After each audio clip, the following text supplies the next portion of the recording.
I can hear it. Hello, Nicole. Hello, Nick. How are you? I'm well. How are you? I'm good. It's We're back. definitely, we're back.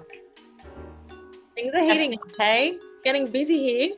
Woo, end of year. I mean, December 9th. Can you Yes. believe it? Can you believe it? That's wild. We survived the year. I don't know if I'm going to survive the Christmas shopping. Uh, Am Amazon. And if you want to feel really bad about Amazon and all the other shopping, there is a documentary on Netflix right now about the dark side of consumerism. Fascinating. Should I get the shopping done first, then watch it? Yeah. Otherwise, you'll be gifting everyone like, I've donated to this charity and you're Yes, which I might not be a should. bad idea. Not a bad Uh, idea. but yeah, it made me feel really bad about buying filler presents, which there are Oh, none this year. So it's wild. But there's a lot of information that they don't want you to know, or so Netflix tells me. yeah. So, but on that, I mean, you gotta have money to buy stuff, right? And we're talking Yeah. about money today, which I'm very excited about. Money makes the world go round. Sure does. And it is so fascinating when you think about money in startups Mm. from like top of funnel VC funding all the way through to what you actually pay someone. So, for those who are joining us today, this is a continuation of the long and short of it, where we've talked about all things talent across leveling, competencies, performance. We're now talking about compensation. Yeah. Um, It's the last part. well, maybe. This was like the maybe last part. Who Then knows? there's the talent review part, which we may do next time. We'll see. We'll do an end of year wrap up, maybe touch on that next week. What do you say? Sounds good. Cool. All right. Well, Nick, I want to know. This is a safe space, spicy ask. How do you feel about compensation in startups when you've joined and seen what they've been doing practice wise? Mm, I have a lot of feelings about that. I guess let's go from the top. I think it's important as a startup, and I see a lot of startups who don't sort of take a beat, think about the compensation philosophy. Mm-hmm. Um, Being action biased, I'm not one to say slow down and think about your principles and your guardrails. I'm usually the one that says, get on with it and do it. But really, there is a time and a place for taking a moment from the very, very early days. Think about your philosophy, your guardrails, your principles. What are you trying to do? I think having worked outside of startup and in people and culture for so long, I have seen a lot of compensation frameworks. So maybe it's good that I start there. Yeah. Obviously, what you pay someone for the base salary to how you or whether you reward high performance with short-term or long-term incentives, what Yeah. that looks like from a share or an equity point of view, if it's shares or options, and of course, what additional benefits are going to make up a compensation framework or philosophy in addition to the various pieces. If it's a global company, you're also looking at what do I need to do or where am I doing in different jurisdictions. Mm, For example, health benefits in the US versus the UK, yeah. versus any in Australia, for instance. So it can get pretty complex pretty quickly.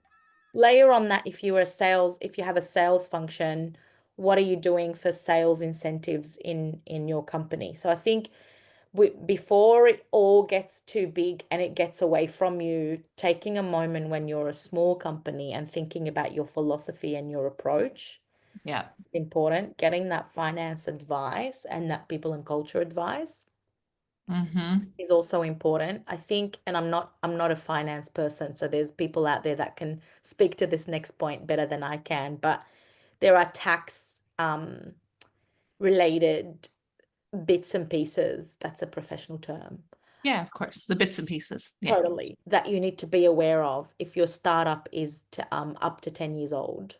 And Mm-hmm. after it turns 10, there are things you need to be mindful of from a tax office point of view when it comes to ESOP. So I guess Mm, that's like the backdrop of what is my phase one philosophy, phase two philosophy, and beyond as you're growing from series A, B, C to whatever, if you're stopping at Z, and all the way into IPO, what does that look like from a talent attraction and retention point of view? As your brand is stronger, your compensation may change as well from the earlier days where you're offering more equity for Mhm. people who don't know your company because it's still a baby, all the way to as your brand is getting stronger and you've got runs on the board and so on, you're changing that potentially. Um, that's kind of like the umbrella of just take a moment and understand what you're walking into. In Yeah. terms of me personally, when you said, how do I feel about compensation? I have some spicy views around, and I think I alluded to them last time, getting the base salary right. And Yeah. so there's always this school of thought, very much around the place, around what is the base salary Hmm. and can we supplement this base salary with more equity, for example? And so taking a step back and understanding what that means in terms of whether how you're contributing to the gender pay gap in Yeah. the country. If you think about the Australian landscape for a minute, and even globally, you got to Mhm. look at it from different lenses. So for me, I think I feel strongly about getting the base salary right. I understand there's ranges and REM frameworks and surveys and data that exists that we subscribe to get our range, minimum, midpoint, high point, 60 percentile, 90 percentile, all the fancy percentages. If you're operating within that range and then offering equity, just understand what is the base that you're competing against other Mhm. companies and offering, then layer that with equity and incentives and everything else, if that's how you want to rock and roll in terms of incentives. For me, what that means is offer the right salary for the right level of talent rather than going in at a lower base and then promising people the world and playing catch ups Yeah. as you go. And I know that's a bit of a spicy one in the context of if I don't have enough funds, if I haven't fundraised, let's say I'm at series, seed round or series A, and I don't have enough money to offer that higher base, Mhm. see us falling into a trap time and time again that we're hiring people, promising them a bigger salary when we have more money, getting them to work really hard to prove themselves. And then we get to a point where we're like, oh, we got everything out of them. Let's now hire on top of them. Mhm. Yep. That's a whole hiring episode, which we should record at some point as well. But Yep. understanding, remunerate for the talent that you've hired and for the results that you're expecting. Hmm. Um, we used to have a saying many, many years ago. One of the hospital CEOs I used to partner with um, used to be very strong on, I don't want to pay peanuts. I Yeah. want to finish the rest of the saying because I disagree with it. But for me, it's yeah, remunerating people at the level that you're expecting them to show up at. That's kind of a big one. Um, and then we talked a lot about in recent episodes about performance frameworks and capability frameworks and leveling and so on. Linking all of those back to a compensation structure, Yep. whether that's internally something you set for yourself or whether you've got access to surveys that's showing you the data that you're linking it back. And I know you've got some views on how like Hmm. what's best practice for the linkages back. That's important. But in a world where transparency is becoming more and more of a valued asset, Hmm. be able to back yourself in terms of how you've set the various salaries, the cadence for increases, how that's linked to capabilities, being able to kind of go on that journey towards more and more transparency as an organization is also quite a big piece in terms of the culture you build through a compensation philosophy. Yeah. And you raise a really good point around that. I think sometimes founders get a little bit misguided on transparency, like, oh, I need to publish everyone's salary or everything, all the bands. And that's not necessarily the case. Like, more than ever, people just want to understand what they can influence. And at the end of the day, they can't influence where they sit on their salary band. but it should give them confidence that you're consistent in what you're doing and how you're paying people. And to your point of if you have the regular routines and what to expect, and they know how they can influence those things and where the links are, it makes it feel transparent, because it is. Transparent doesn't mean giving all the information out there. It just means giving the details that are important to people so they can understand how it all fits. Um, I love all the percentiles. I know Australia, maybe I make this up, but I still say, like, in startup world, there's still a lack of data. And so a lot of companies will just go to whatever job site and go, what's the market rate? Without realizing, like, comp philosophy sounds scary, I think, for people. So if you break it down, it's really not that scary. It's who are you competing with and where are you getting your market data within that composition of location, your valuation as a company, private company versus public company, et cetera, and then pulling all that to make some rhyme and reason in art and science, the bands that you're using. And then once people know, oh, you pay at the 75th percentile for cash, but the 50th percentile for equity, I know I'm going to get market equity, but maybe a little bit higher cash. And that's what I'm motivated by. So I'm going to look at that offer more seriously compared to some other companies I'm talking to. Or you could take the Netflix approach, and that is just overpay market, 120th percentile. But then people don't really mind, do they? Like, I'll be priced out for a period of time, knowing that, I'll eventually have to take a cut later. So it comes down to what motivates people. But I think if you are building your philosophy for the first time, think about geographical location. Like, are you remote first? Are you hubbed into particular cities? Do you have a physical address? And then from there, decide, well, what kind of talent do I need, and what is the competitive landscape? Even just 5 years ago, you could tier out your compensation philosophy and say, well, we're going to pay tier one, which is San Francisco and New York, if we're using US. And then tier two, Phoenix, LA, tier three, maybe Nashville, wherever. But post-COVID, it's a lot harder to do that. We're seeing certain cities jump, and companies kind of take the philosophy, if they can afford it, of we're just going to use either US national data, or we're going to pay top dollar, and just doesn't matter where people live. We value jobs the same. No matter what your chosen philosophy is, you will get pushback depending on who's on the margins in your company. And so it is important just to be consistent with whatever you decide.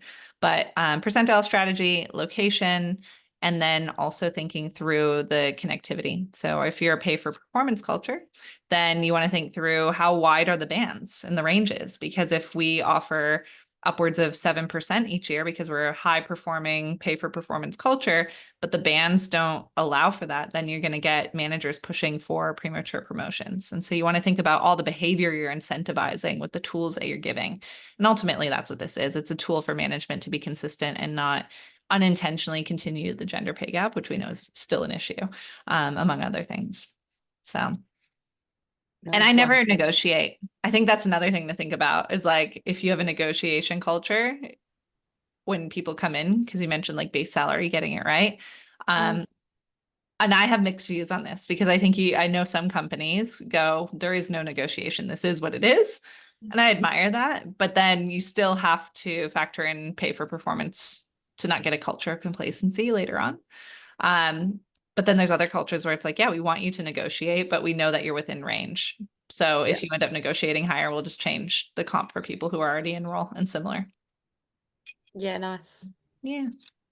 You've just made me think of a funny story. Please tell. I have to tell it now. I can't just say that out loud Yeah. and leave you hanging. Yeah, tell me. Oh gosh. Many years ago, when I was a little bit, innocent and naive, which I still am, I'd like to think, maybe not. Um, I had moved from like a not-for-profit private sector, then not-for-profit, then a role in public sector. And so I moved from a strong pay for performance. You had to like really prove yourself to get Yeah.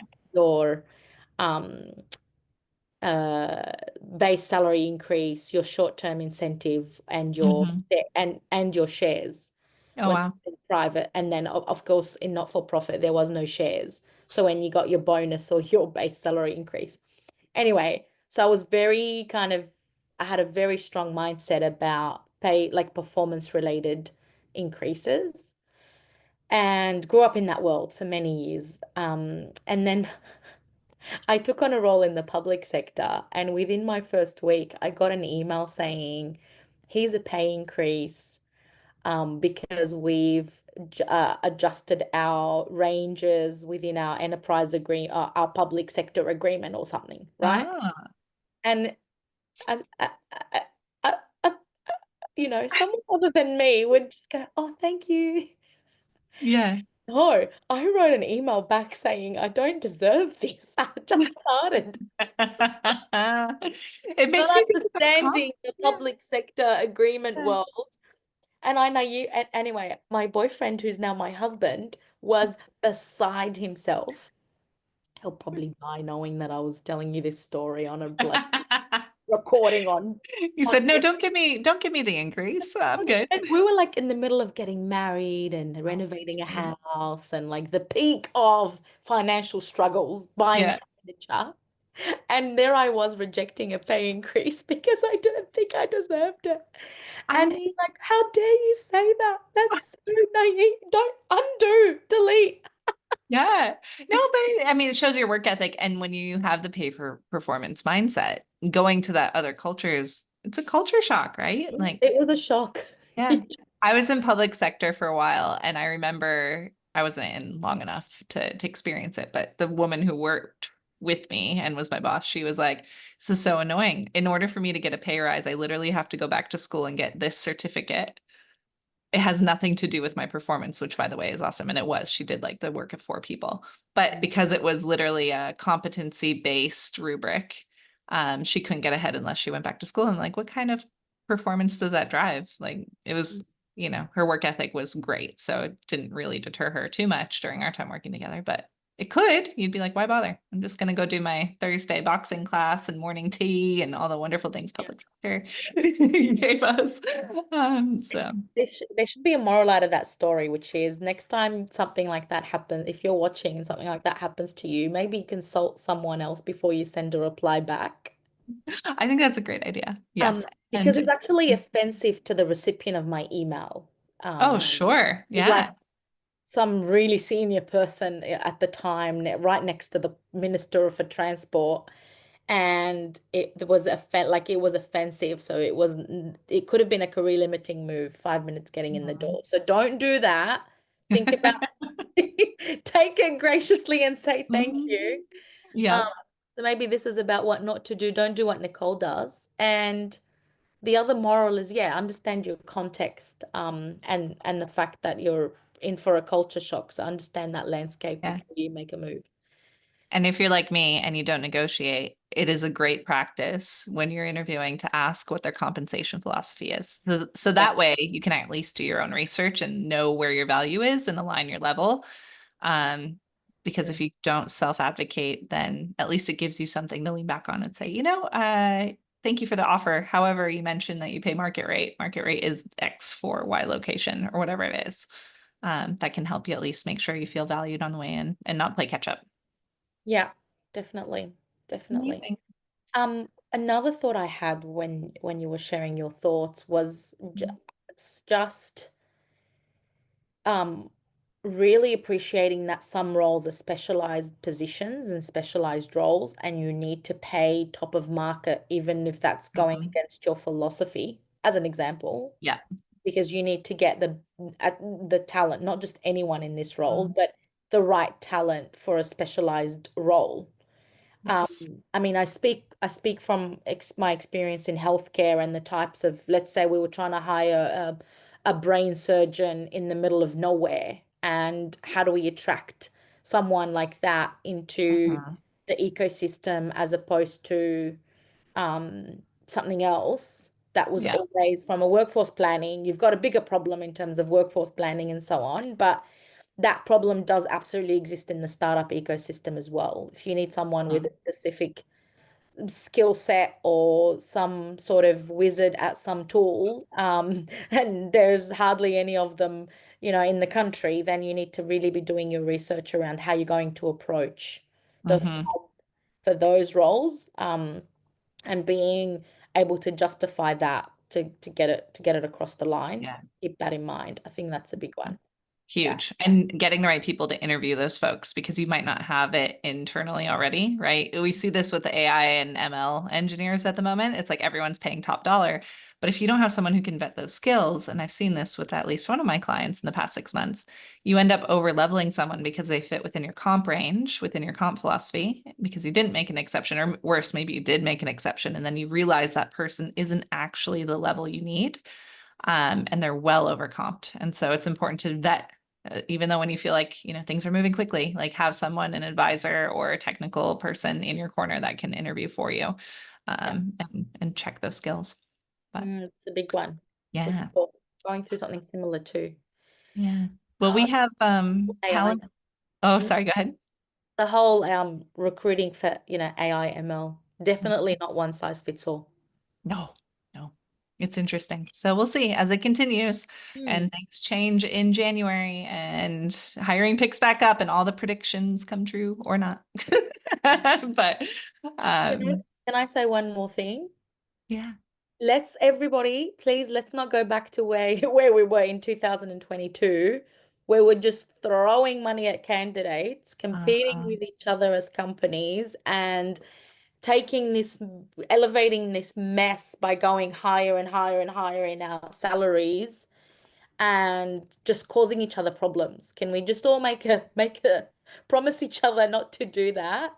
Yeah, that's one thing I think we should all get better as in the startup community is to think more of an ecosystem and Yes. think when you're in your PNC role thinking about your company, which is great, think bigger than that. Think strategically, how are Mhm. you impacting the community and the ecosystem, so that you're not creating a problem for all of yourselves, for ourselves later down the track when the market's not that great again. Yeah, that's a great call to action. I hope everyone takes it. They probably won't, but we'll see how we go. We'll start by take our own advice. Yeah, we'll take We our own go. advice. We'll start there until we really need the skill and capability. Otherwise, we Yeah, won't get funding. Okay. throw money at them. But no, it should be interesting. So, well, we'll continue the conversation. Let's do a little end of year wrap up and finish up on talent management as we go into 2025, which is wild to say. Would be good. Next time. Great. Thank you for all of your wisdom and insights, Nick. We'll see you Likewise soon. to you too. See you soon. Bye, everyone. Bye all.